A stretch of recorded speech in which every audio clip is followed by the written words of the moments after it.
श्रद्धा गुण की कार्य प्रणाली। श्रद्धा गुण की विशेषता अथवा उसका अर्थ यह है कि वह जिसको विषय करती है उसे ही परिपूर्ण रूप से स्वयं अथवा आत्मा मानता है। श्रद्धा गुण की विशेषता ये है कि वह जिसको विषय करता है उसे ही परिपूर्ण स्वयं अथवा आत्मा मानता है, उसी में संपूर्णता से आपा की स्थापना करता है, मतलब अहम पने की, हाँ, अहम पने की स्थापना करता है। अब ये आत्मा वास्तव में कैसा है, इसकी प्रतीति श्रद्धा का ही कार्य है। यह निर्णय यदि भ्रांतिवश गलत हो, है ना, यानी गलत वस्तु में अपनापन किया या गलत वस्तु में अहमपना किया, तो उसको उसी पर्याय को, श्रद्धा गुण की उसी पर्याय को मिथ्या दर्शन या मिथ्या श्रद्धा कह देते हैं, है ना। और अगर सही को, यानी सही वस्तु का निर्णय किया, ज्ञान को ज्ञान जाना, ज्ञान को ज्ञान माना, उसी में प्रतीति करी, तो वही सम्यक दर्शन कहलाता है। मैं वर्तमान में कैसा हूँ, इससे सम्यक दर्शन को कोई प्रयोजन नहीं है। मैं वर्तमान में कैसा हूँ, इससे सम्यक दर्शन को कोई प्रयोजन नहीं है। मैं वास्तव में कैसा हूँ, ये सम्यक दर्शन का विषय है।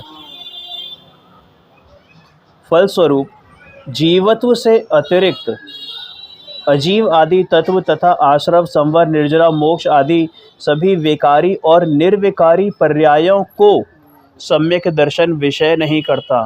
कहने का तात्पर्य यह है कि पर्याय किसी भी प्रकार की हो, किसी की भी हो, चाहे द्रव्य की स्वयं की पर्याय क्यों ना हो, चाहे सम्यक दर्शन रूपी पर्याय ही क्यों ना हो, सम्यक दर्शन का विषय वह पर्याय कभी भी नहीं हो सकती। सम्यक दर्शन जिसको विषय करता है उसे ही उपादेय मानता है और उसी का आश्रय करता है। अतः अजीव आदि परतत्व तथा राग आदि विकारों में तो सम्यक दर्शन की उपादेयता होती ही नहीं है, क्योंकि ये अजीव आदि क्या है, परतत्व है, और ये राग आदि जो है विकारी भाव हैं, तो इनमें तो कभी भी सम्यक दर्शन की उपादेयता होगी नहीं। बल्कि निर्विकारी पर्याय में भी उसकी उपादेयता नहीं है। निर्विकारी पर्याय कौन सी हो गई, खुद सम्यक दर्शन की पर्याय, यहाँ तक कि केवल ज्ञानी रूपी पर्याय का भी आश्रय सम्यक दर्शन को विषय नहीं है, क्योंकि निर्विकारी पर्याय भी क्षणिक होने के, एक समय की होने के कारण दृष्टि को वहाँ पर विराम नहीं मिलता है। क्योंकि अगर उसको पर्याय को वो विषय बनाएगी, सम्यक दर्शन विषय बनाएगा, तो हर समय उसका विषय बदलता रहेगा, स्थिरता नहीं आ पाएगी।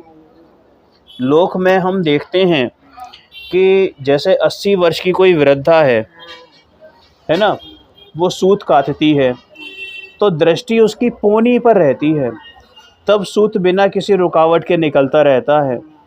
सूत ना पोनी कहते हैं ना, तो सूत पर, हाँ, तो सूत काटती है तो दृष्टि पोनी पर रहती है, तब सूत बिना रुकावट के निकलता है। और सूत की ओर दृष्टि रखेगी तो भैया वो गड़बड़ हो जाएगा। क्या हो जाएगा, गड़बड़ हो जाएगी, धागा टूट जाएगा। और यही प्रक्रिया मोक्ष मार्ग में है। यहाँ से पर्याय निकल रही है, हाँ, उस पर दृष्टि रखनी है, पर्याय पर दृष्टि नहीं रखनी है। ध्रुव में से निकल रही है ना, पौनी में से निकल रही है ना, हाँ, तो उधर दृष्टि रखनी है उसको, उस पौनी में से दृष्टि रखनी है, पौनी पर। तो पर्याय को आश्रय देकर उसकी ओर दृष्टि करते ही एक क्षण में पर्याय खिसक जाती है। फलस्वरूप क्या होगा, कलेश की ही उत्पत्ति होगी। इसके विपरीत जो सम्यक दर्शन पर्याय है वो कैसी है कि निरपेक्ष है, शुद्ध है, अनंत शक्तियों के पिंड, अनंत शक्तियों का संग्रहालय ध्रुव जीवत्व को विषय करती है। अतः आश्रय तो क्या है, एक रूप ध्रुव होने के कारण पर्याय का आविर्भाव एवं तिरोभाव उसे क्लेश उत्पन्न नहीं होता है। हाँ, पर्याय में क्लेश उत्पन्न नहीं होता है, क्योंकि उसने क्या करा कि एक रूप ध्रुव होने के कारण, तो एक रूप ध्रुव मतलब आश्रय एक रूप ध्रुव होने के कारण, एक रूप कौन है, ध्रुव है ना, आश्रय ध्रुव होने के कारण पर्याय का तो हो गया तिरोभाव और ध्रुव का हो गया आविर्भाव, तो फिर उसका ऐसा क्लेश उत्पन्न नहीं हुआ।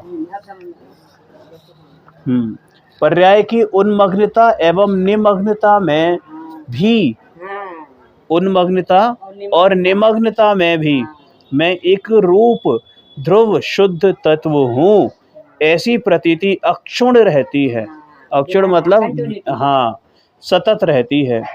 एक और त्रिकालिक ध्रुव स्वभाव है और एक और क्षणिक पर्यायों का वर्तमान है।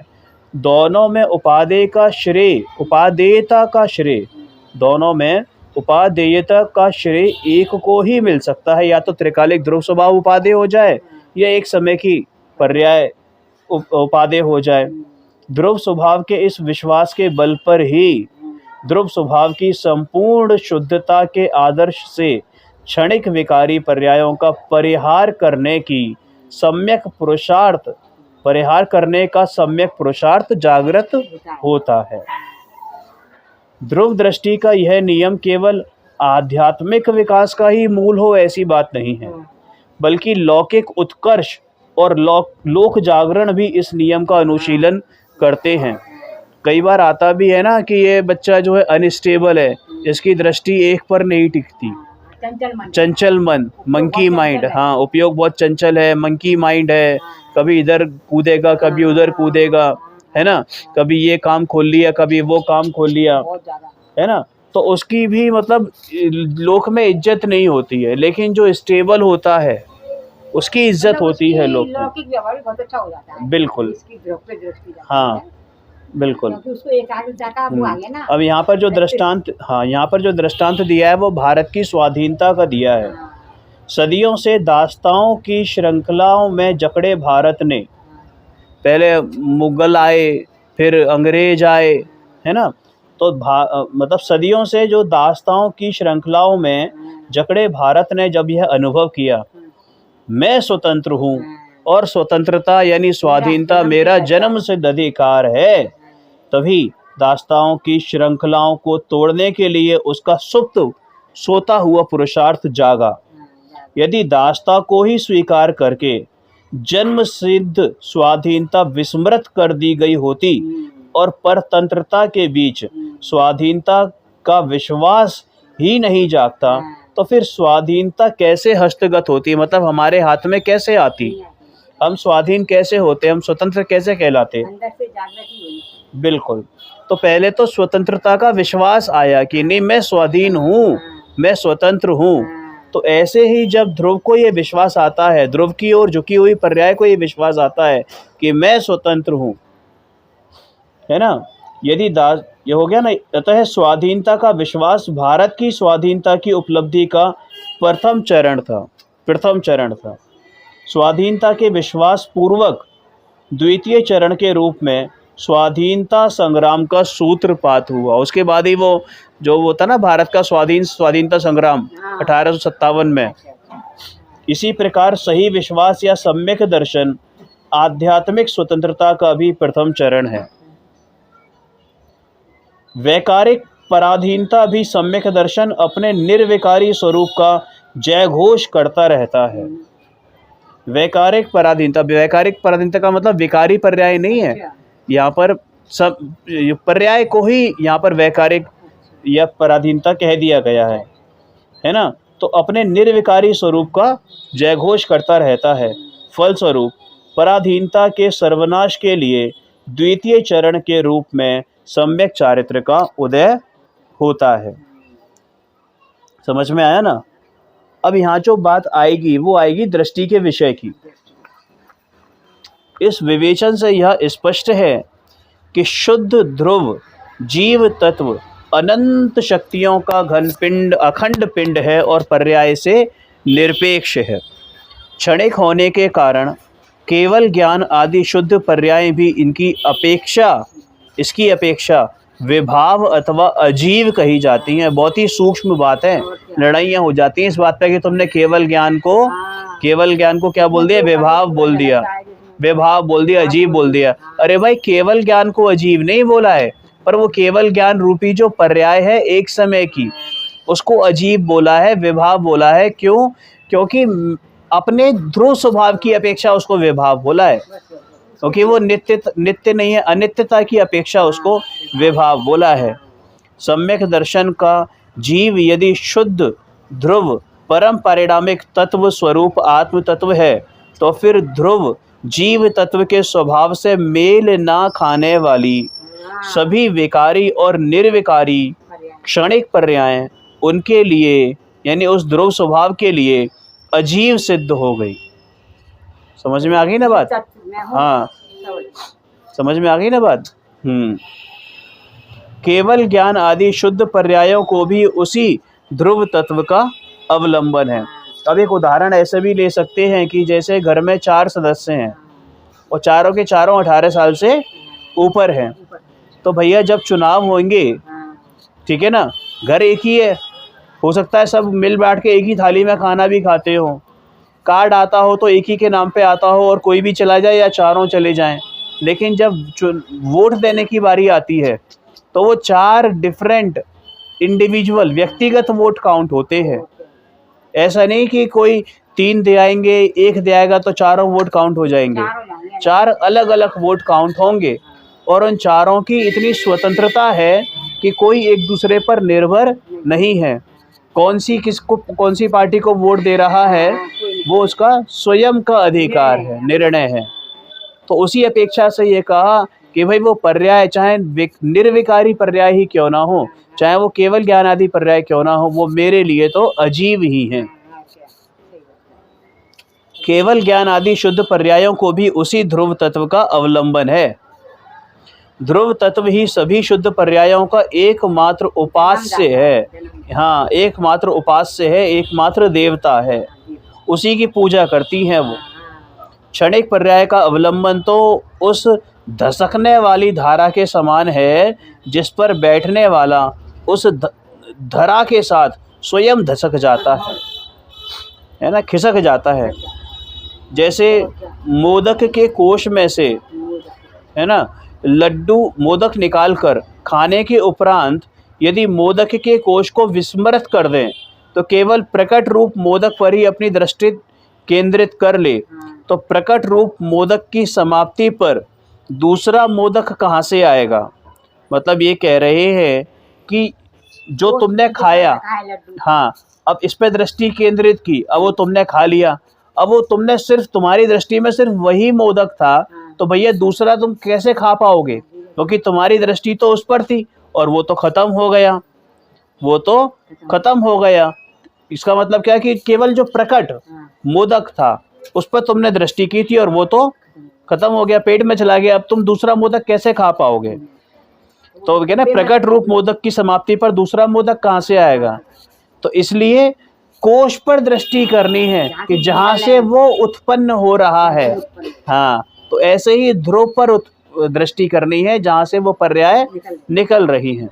कोश पर तो दृष्टि है नहीं और प्रकट रूप मोदक समाप्त हो गया है, अतः अब तो विकलता की संतति ही अभिवृद्धि होगी, दुख ही दुख होगा। इसी प्रकार आत्मा के ध्रुव स्वभाव पर दृष्टि न होकर जिसकी वर्तमान मनुष्य आदि पर्यायों पर ही दृष्टि है, मैं मनुष्य हूँ, और उन्हीं को वो आत्मा स्वीकार करता है, उसे उस पर्याय के अवसान में, मतलब जब वो पर्याय नष्ट हो जाएगी तो उसको तीव्र क्लेश होगा, दुख होगा। जबकि ज्ञानी को वर्तमान पर्याय के अवसान के समय भी मेरा कुछ नहीं जा रहा है, मैं तो नित्य शुद्ध अक्षय तत्व हूँ, अविनश्वर हूँ, अविनाशी हूँ, शाश्वत हूँ, ऐसी प्रतीति का अनूठा बल विद्यमान है, अभी भी विद्यमान है। समझ में आया ना? हाँ, अरे भाई उसको मालूम है, उसकी प्रतीति है कि ये पर्याय तो नाशवान है, एक समय की हैं, बिल्कुल मैं शाश्वत हूँ। सम्यक दर्शन के विषय के संबंध में एक शंका यह की जाती है कि उसका विषय निरपेक्ष, निर्भेद है ना, हाँ, और निर्विशेष, शुद्ध ज्ञायक, पर्याय निरपेक्ष, अखंड जीव तत्व है। किंतु जीव पदार्थ इतना ही तो नहीं है वो ये कहे कि भाई तुमने इतनी सारी जो विशेषताएं गिनाई, लेकिन जीव पदार्थ मात्र इतना ही तो नहीं है, हाँ, और भी है। वो तो एक ही समय में द्रव्य गुण पर्यायात्मक है। अच्छा। तब पदार्थ के केवल द्रव्य पक्ष को ही क्यों स्वीकार करते हो तुम? हाँ, ऐसा है। अगर तुम ऐसा स्वीकार करते हो तो तुम्हारी दृष्टि एकांतिक हुई। हाँ, ऐसा प्रश्न है। हाँ, और पर्याय की उपेक्षा कर देने पर जीव पदार्थ अखंड कैसे रहेगा? तो उन्होंने क्या कहा है कि हालांकि द्रव्य गुण पर्यायमयता प्रत्येक पदार्थ की अखंडता है, ठीक। और कोई भी पदार्थ कभी भी अपने द्रव्य स्वभाव से, गुण स्वभाव से और पर्याय से रिक्त नहीं होता, रिक्त नहीं होता। ठीक। किंतु द्रव्य गुण पर्याय रूप अखंडता सम्यक दर्शन का विषय नहीं है। नहीं है। तो प्रमाण ज्ञान का विषय। हाँ, यह प्रमाण ज्ञान का विषय है, प्रमाण का विषय है। हाँ, अनंत गुणात्मक अन्वय स्वरूप द्रव्य की जो शाश्वत एक रूपता है, मतलब अनंत गुणात्मक अन्वय स्वरूप, यानी कि बिल्कुल कंटिन्यूटी में, है ना। अनंत गुणात्मक अन्वय स्वरूप द्रव्य की जो शाश्वत एक रूपता है, वही सम्यक दर्शन विषयक अखंडता है। माने वो अनंत गुणात्मक अनंत पर्यायों सहित जो कंटिन्यूटी में चल रहा है, सतत धारा चल रही है, वही तो अखंड द्रव्य है, और वही पूरा का पूरा द्रव्य ही सम्यक दर्शन का विषय है। पर्याय के व्यतिरेकों की अपेक्षा, व्यतिरेक मतलब भेद, है ना, पर्याय के व्यतिरेकों की अपेक्षा तो द्रव्य में नानात्व का प्रतिभास होता है। माने कि ऐसा लगता है कि बहुत सारे द्रव्यों, नाना पने का मतलब द्रव्य अनेक पने का प्रतिभास होता है, तो वह अनेक पना ही कैसा है? खंड भाव है, जो सम्यक दर्शन का विषय भी नहीं है। क्योंकि पर्यायों की तरफ दृष्टि है तो आपको लगेगा कि कितने सारे द्रव्य हो गए।